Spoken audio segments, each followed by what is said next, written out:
Hello, I'm Hannah Grieve. Welcome to the PodLab, Experiments in Audience Growth, a mini-series produced by podcasting MA students at City St George's University, London. In this episode, we'll be talking about how podcasters of all stripes can find listeners and cultivate a community around their shows. Today, I'm joined by Keyari Page. Keyari is a podcaster and strategic content marketer based in London, though she's originally from Illinois. Having studied media and journalism at Kingston University, she's worked for several organisations as a freelancer with a focus on creating business-to-business and business-to-consumer podcasts. She now works in-house on video podcast strategies and has made her own series on diverse themes such as spirituality, immigration, and people living with loved ones in prison. What's more, she hosts live events with the Roundhouse and 360 Festival.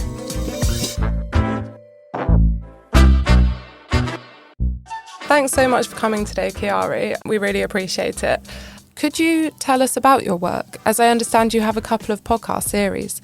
Could you say something about how these were commissioned?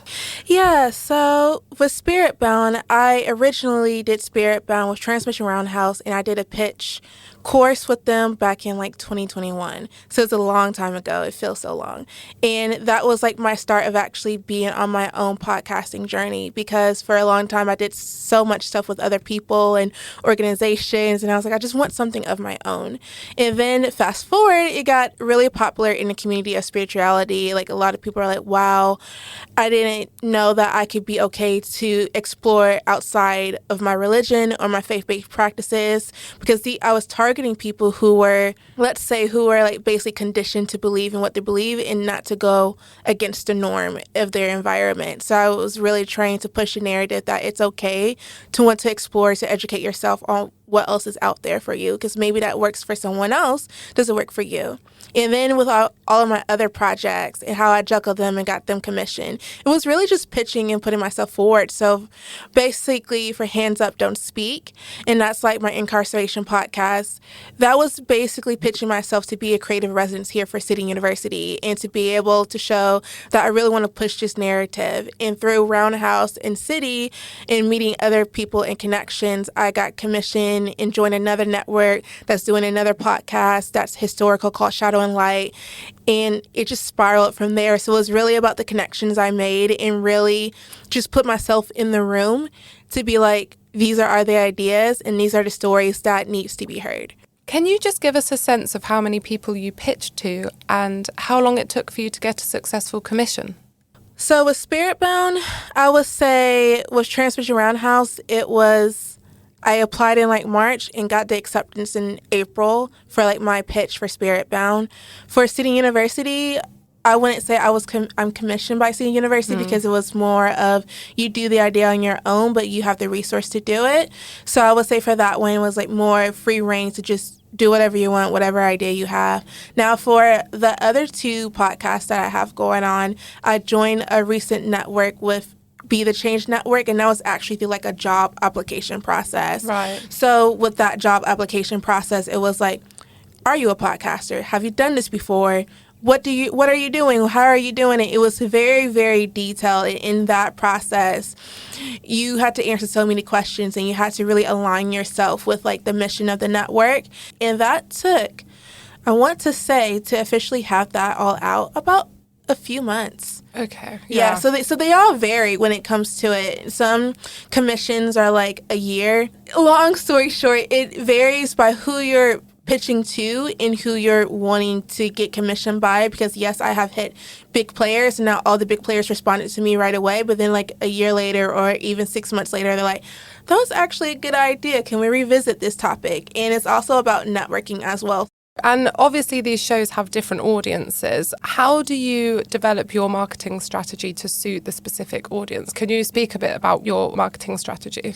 Yeah, so my marketing strategy with Spiritbound was more about word of mouth, because I took that approach for being in the church. So a little bit about me is that I am the great-great-granddaughter of an evangelist. I grew up in the church. I led Vacation Bible School. That was my world. And for that, what gave me so much popularity, if you will, was word of mouth in the community. So I didn't do much promotion, which is, I know, shocker.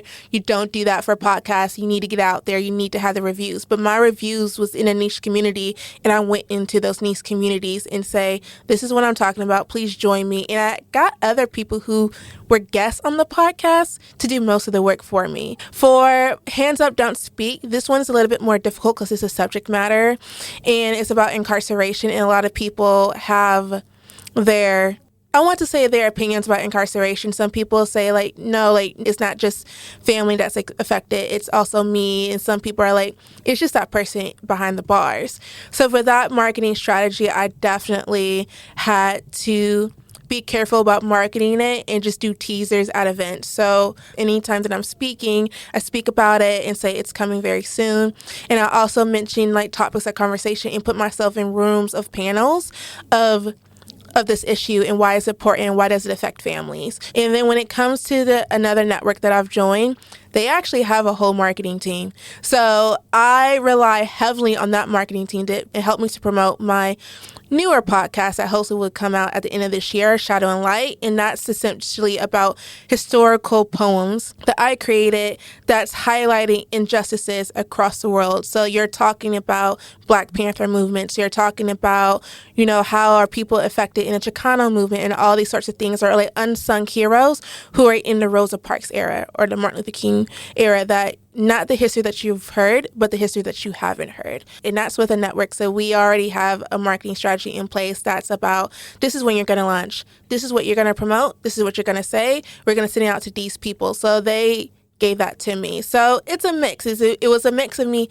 putting myself out there and then also relying on a team that has the expertise of marketing. But it was a balancing act at the time for me because at my previous job, I had to live a double life of where I couldn't really fully promote. So I had to find creative ways to promote it. But now it's okay now because I'm officially a podcaster everywhere and I can freely promote whenever. So I had to be strategic about placing myself in the room and placing myself with people and putting bugs in people's ear and saying this is coming out and giving updates or posting in community pages on Facebook or like in Facebook groups or on commenting on people's X conversations about things and promoting that way versus actually having a full-blown promotional strategy. That's really interesting. So your strategy is pretty community-based and bottom-up in a way.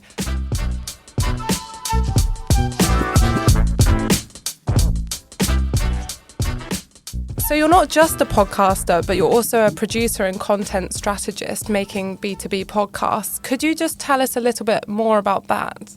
Yeah, so with that's an interesting journey because at my previous company, I started doing video podcasts in the energy space, sustainability, and chemical space. That led me to a new company that I'm working for now. It's a different way. Because they already have their structure in place, they already know what they want, they already have their audience, and it's like, this is what we're going to do. So imagine you being an independent podcaster or creator, and you walk in, you have so many ideas, you have so many takes that you can do to improve things, and all of a sudden, it's like, this is not your baby anymore. You're integrating your skill set into a company. So when you get into that mindset of, oh, this is not my baby, but this is me helping moving the needle of the company, you also have to understand the niche. You also have to learn. It's very fast paced and you have to do it now. So with my experience with that is that you learn as you go and you adapt the topics and you try to make them fun because B2B is quite different from B2C and it's like trying to stay informative, stay empowered, stay casual, stay conversational with these guests, but you're dealing with technical guests that are, let's say, they're not in the space of having conversations that never have promoted before, never have spoken in front of an audience before. So it's taking the skills that you know, but also trying to lend it to someone else in that short period of like 15, 20 minutes or a 30-minute conversation. So it's a vast difference. That is really interesting. So what are the things that you're noticing with B2B podcasts in terms of audience development? How are you trying to find audiences specifically with B2B podcasts? With B2B, you have to know your audience before even trying to build a podcast or even build an episode. When you produce it, you have to understand what is the audience looking for. That it's not about what's fun, what's trending, it's about what does the audience care about and what are the businesses of those audiences care about. Do they have security in place? Do they understand the importance of customer data or data analytics, or do they understand the role of AI? These are topics that are conversational that everyone is talking about, but how do you relate that to business? So it's a lot of understanding the audience the whole entire time. But when you don't know the audience or you don't have time to research, it's literally leaning on your village in understanding like what is appropriate and what is not appropriate.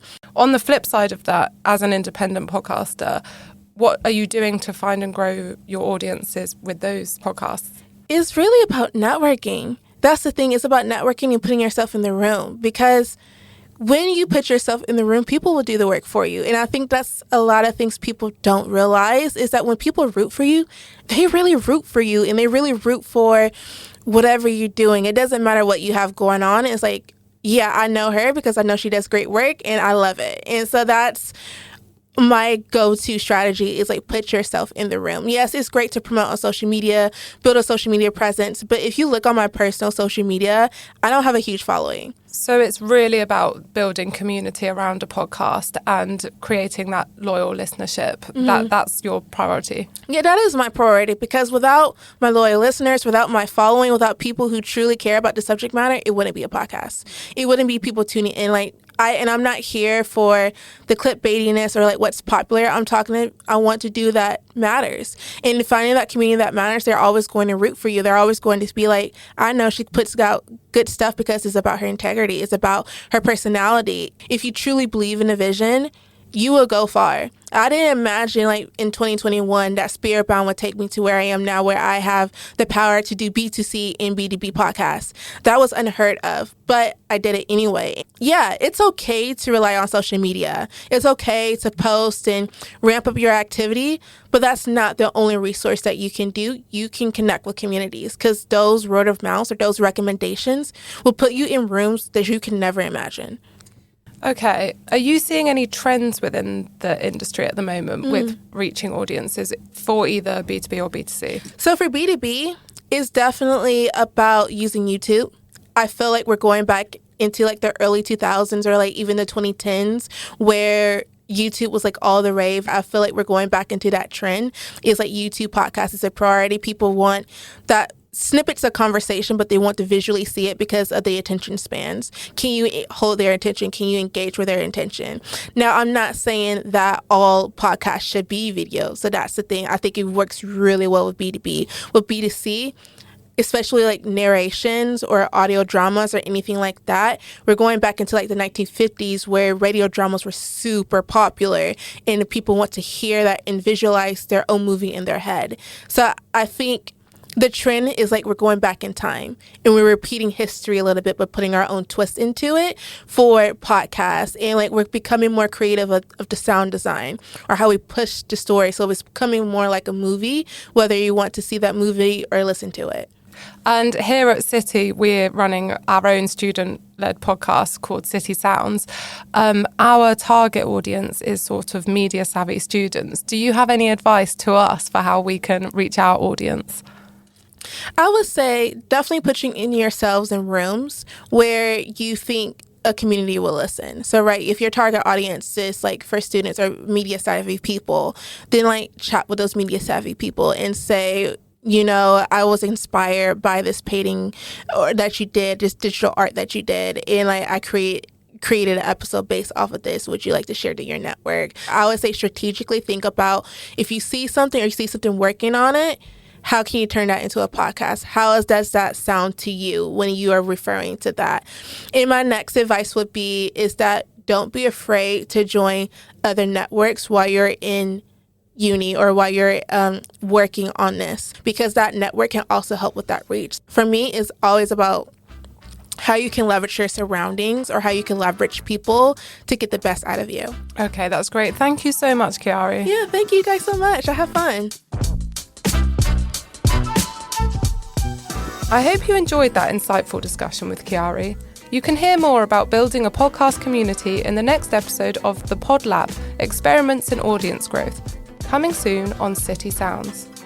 You can also find our other series like the City Magazine show, the pilot series, and the Place to Start from City Sounds wherever you get your podcasts.